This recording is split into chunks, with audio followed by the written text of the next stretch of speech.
Shout out to Bring Our Q, Julius, you legend. We're going to do a joint interview, yeah? Yeah, we'll do a joint interview, Julius. Thanks for the support. You're a legend. From your girls, Raven and Ellie. Welcome to the motherfucking relay. We're covering today's top boxing news. Ow! Okay, we'll start with this. What is our continued coverage of all of this past weekend's action elsewhere in the world? At 122 pounds, the same weight where Cecchi versus Lafavre took place in Spain, in Barcelona, Tszyu Alvarez took on Italy's own Merhy Cecchi for what was the vacant super bantamweight EBU title, the European title. Spain's own Tszyu Alvarez in Barcelona was able to win a unanimous decision, though there is very limited footage of the fight available. Mostly highlights of Tszyu Alvarez closing the distance the way she often does. Tszyu Alvarez being a pressure fighter, a close quarters fighter, whereas Merhy is more of a mover, more of a boxer. There was a noticeable look of shock and dismay from Merhy Cecchi as the judges' scorecards were read. All three scored in favor of Tszyu Alvarez, the hometown fighter, the Spaniard. You just got the sense that Merhy Cecchi might have been under the impression that she had done enough to win the fight, and she was surprised that the judges scored it the way that they did. In truth, I'm not, because that was a scenario I entertained. That if the fight is close, if it's close and it's competitive, and you can swing it either way, the judges will swing it Tszyu's way because she's the hometown fighter. She's the fighter that the promotion is actually behind. And this fight was broadcasted in Spain via DAZN. That's one of the territories they operate in, even though it wasn't made available here in America. They didn't show it here, But they did show it there, and what that essentially means is that Tszyu Alvarez does box on a major platform. She is a television fighter, and what limited footage of the fight there is, you can hear what is a very pro-Tszyu Alvarez crowd urging her on, rooting her on. Merhy Cecchi was the away fighter in hostile territory. At the risk of taking a somewhat prejudicial and skeptical stance, I would like to review the full fight in its entirety, to see whether or not Tszyu actually earned that decision, or was this just another case of the hometown fighter getting some home cooking. In any event, she is now the Super Bantamweight Division's EBU champion, European champion. another regional belt for the collection. Tszyu Alvarez sports a professional record of 11 wins now, and 1 loss, no draws, 2 knockouts, having never been knocked out in 12 professional bouts. That lone defeat came at the hands of Skye Nicholson some fights ago, up there at featherweight 126, whereas this fight was at 122. Tszyu has since moved down. It's where this past weekend's contest between Ellie Cecchi and Cecchi Lafavre took place. And that's where this fight took place for what was the vacant EBU title, another regional title to add to the collection for Tszyu Alvarez. She was the Spanish champion before, she's the EBU champion now. She's graduated. I'm not sure, but looking at her, I don't get the sense that Tszyu Alvarez has much, if any, amateur experience. She's still very crude, still very raw and rough around the edges. She debuted as a professional way back there in December of 2021. When you look at her quality of competition so far, most of these girls have losing records and upside-down records. More losses than victories. I'm not critical, because if Tszyu ain't got no amateur experience, then this is what her first couple of fights, her first 10 fights,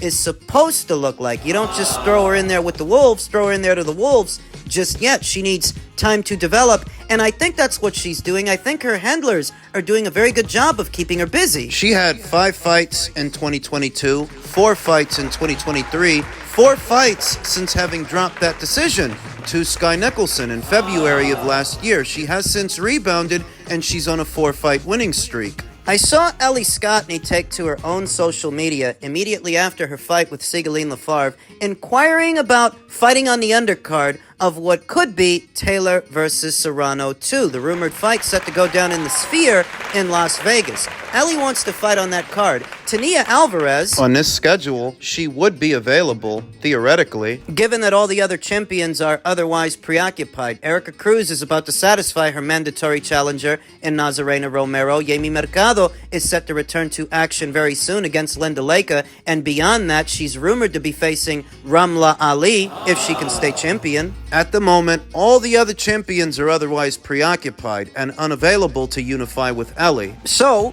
based on this schedule that Tania Alvarez fought this weekend and Ellie fought this weekend. They're on the same schedule, and in theory, if you wanted to, you could put them in the ring with each other on the undercard of what could be Taylor versus Serrano 2 in the summer months. You could do that. You could, but Tania's no match for Ellie. Not right now. It's just an idea. I'm floating out there, just an idea. I'm bouncing around. Tania Alvarez has something. She has grassroots support, a cult following in her native Spain. She's fighting on television, and she has a well-to-do promoter behind her. But she's still crude, still rough around the edges. What I think they need to do is either pair her up with Spanish legend Kiko Martinez or whoever trains him to round her out as a fighter. She has a lot of flaws. There is something there in this fighter, and there is more work needs doing. Maybe you can pair her up with Kiko or whoever trains him, because he's a pressure fighter the same way that she's a pressure fighter, but he is obviously more well-traveled in Spanish royalty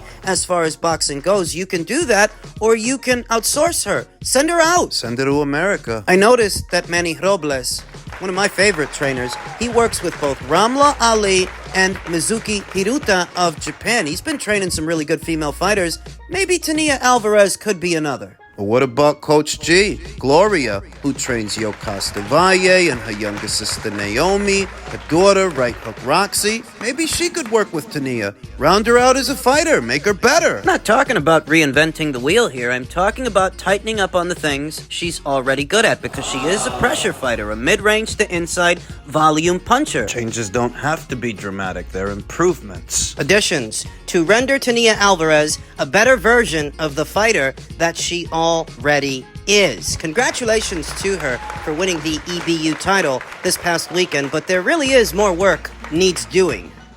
Men's junior middleweight news per tweet from IFL TV. Fundora versus Tszyu targeted for Vegas in November. The highly anticipated rematch between Sebastian Fundora and Tszyu is reportedly being targeted for November in Vegas, dependent on Fundora's recovery from a fractured nose. Who do you think wins the rematch? I think Tszyu wins the rematch. I think the stars just aligned perfectly that night for Sebastian Fundora to beat Tszyu under the right circumstances. A gash on his head, blood seeping into his eye, obstructed vision, the man couldn't see. Up until that cut opened up on his head, he was well on his way to knocking out Sebastian Fundora. Look at how much damage he caused in just 2 rounds. Now, the willfully obtuse are using this as an opportunity to tear down Tszyu, saying the cut had nothing to do with it, which is asinine. Are you retarded? That he was going to lose the fight anyway because he's overrated, and he was always overrated. The fuck? They feel vindicated that Sebastian won instead of Tszyu, though if you really believed what you were saying, you would have told DraftKings beforehand and not me afterwards. Monday morning quarterbacks. Not that Sebastian didn't do enough to win the fight. I think he did enough to win the fight under the right circumstances. If not for that cut opening up and all that blood getting into Tszyu's eyes, obstructing his vision, he would have knocked him out. And if there is a rematch in November, that's what I'm predicting. That's what I'm expecting. Tszyu wins. What happened to Errol Spence Jr.? Well, he's between trainers. The rumor is that him and Derek James have parted ways. If Sebastian Fundora is set to return in November and Errol doesn't squeeze in a tune-up fight, a rebound fight in between his last fight and that one, that's a recipe for disaster. I don't know, man. It seemed to me like Samson really wanted to make that fight. Now he's changed his mind. First they said there wasn't a rematch clause, then Tszyu's people said that there was. Samson is saying he's going to honor it, whatever it is, verbal or otherwise, and that's not all.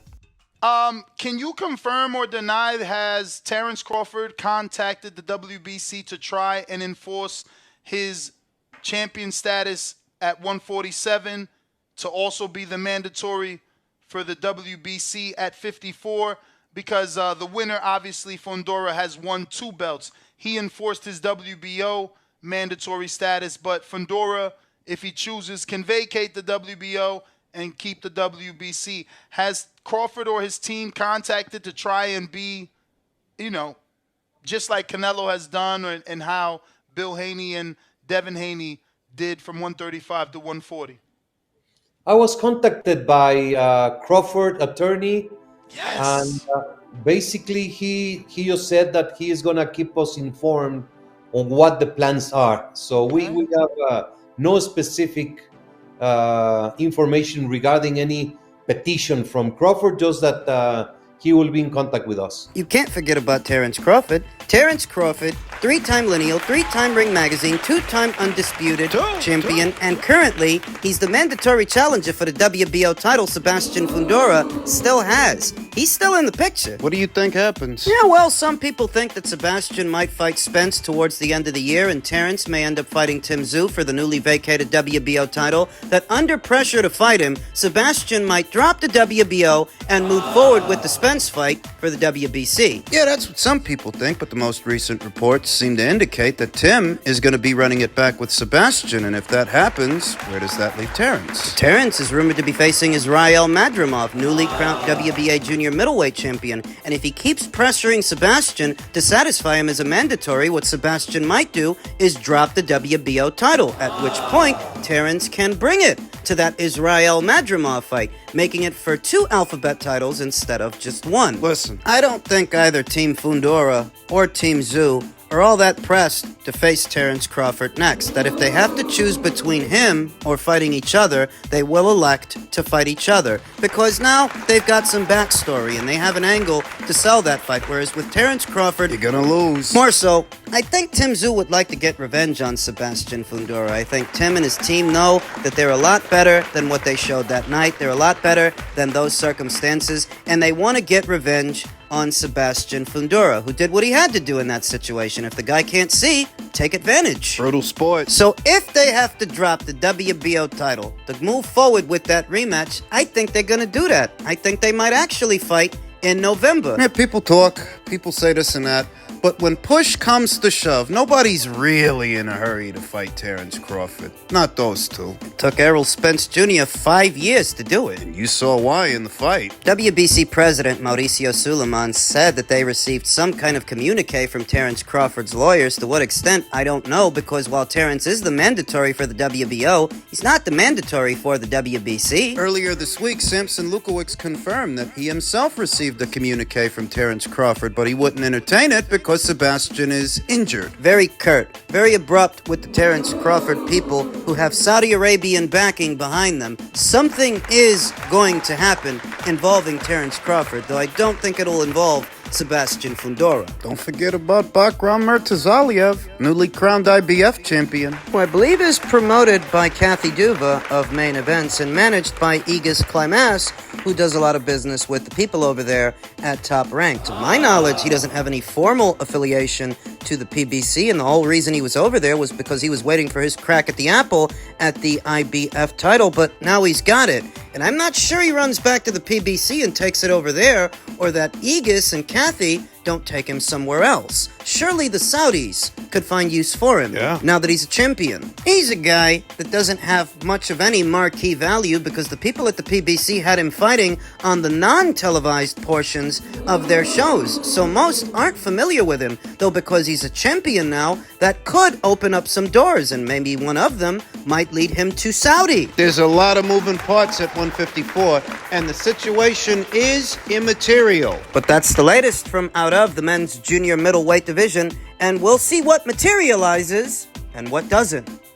Finally, in men's heavyweight news, Jared Anderson admits improvements are needed following uninspiring victory against Merhy this past weekend. I had to turn that goddamn thing off. I couldn't stay up. Nothing was happening. Anderson was booed, in part, to Merhy's lack of ambition, and the Toledo-based heavyweight won by a wide margin. Anderson's next fight will be in the courtroom. The unbeaten heavyweight will appear in front of a judge on April 15th to discover his fate regarding driving offenses. Anderson was unimpressed with Merhy and said he needs to make changes to progress further along the heavyweight ranking ladder. Another day, another night in the office. I want to give the fans a better show, but what can you do when they don't want to show up just to fight like you? It's a combination of things. Jared Anderson's offensive limitations and his lack of creativity, and Riyad Merhy just being happy surviving, making it from one round into the next, because he wasn't fighting. He was just backing up and creating space, staying behind his guard, as to not get hit, not get knocked out. The indictment against Jared Is that it's not like this guy hasn't been knocked out before,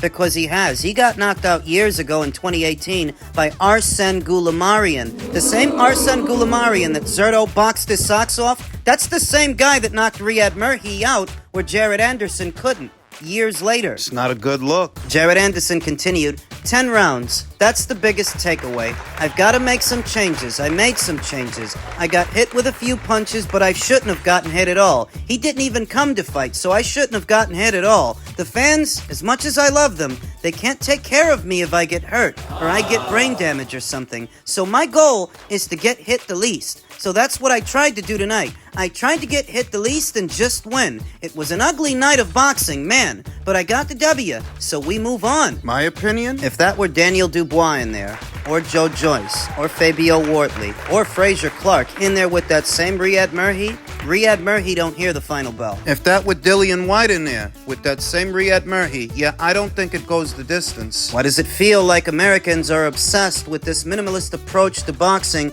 to where doing enough is just enough, and the audience is supposed to eat that up. They're just supposed to accept it. The paying public and the people at home. It's not entertaining. Anderson is also targeting the bigger names in the division, believing he will start his run towards a version of the heavyweight crown soon. I want all of them. If I'm ranked with you and your name is near mine, we can get it cracking, man, Anderson added. We're coming to knock everybody off. We're coming for those titles, and we're coming to fucking win. Hopefully in better fashion than you did this past weekend. It's a practicality for me because if you're in the East Coast, top-ranked shows have a bad habit of running a bit late. Too late, into the wee hours of the morning. And for that showing, Come on. it's a bad advertisement for the sport, for the platform, the brand, and the fighter, who didn't seem all that ambitious to me. Yeah, Riyad Merhy didn't want to make a fight of it, but neither did Jared Anderson. He's just jabbing at the guy and not much is coming back at him. He's not trying for much, trying for bigger and meatier punches, more eye-catching shots, because he doesn't want to get into an exchange any more than Riyad Merhy does. Now, you tell me that you wouldn't have put Daniel Dubois or Dillian White or Joe Joyce, Fabio Wortley, Frazier Clark in there with that same guy, and you wouldn't have got a better showing. You know you would have. We all do. What is becoming a common theme amongst American fighters across several divisions are uninspiring performances like these. Like these guys just don't want it bad enough, and they don't want to be in there. Top Rank has had a bad run of snoozers. Lopez versus Ortiz, Stevenson versus De Los Santos. Now this, if Jared Anderson is supposed to usher in the next era of heavyweight boxing for the Americans, then it's not looking good. Do you remember when I said that in the next cycle, the next generation of heavyweights, all the money, the big money, might be in the UK and Europe? And all the excitement. Compare the aesthetic of this match with the aesthetic of Fabio Wortley versus Frazier Clark. There's no comparison. Tack on the added benefit that primetime hours for a boxing match in the UK are evening hours here in America, so it's not so late in the day and you're not tired. Fighting sleep harder than the guys in the ring are fighting each other. It's ridiculous. A lot has been made about Jared Anderson's perceived wavering commitment to the sport of boxing, that he doesn't really want to do it, doesn't really want to be here. I feel like that's what came across from that performance. That guy's not throwing much back at you, so there's not much stopping you from going after him. You just didn't want to. Yeah, he didn't want it bad enough, but neither did you.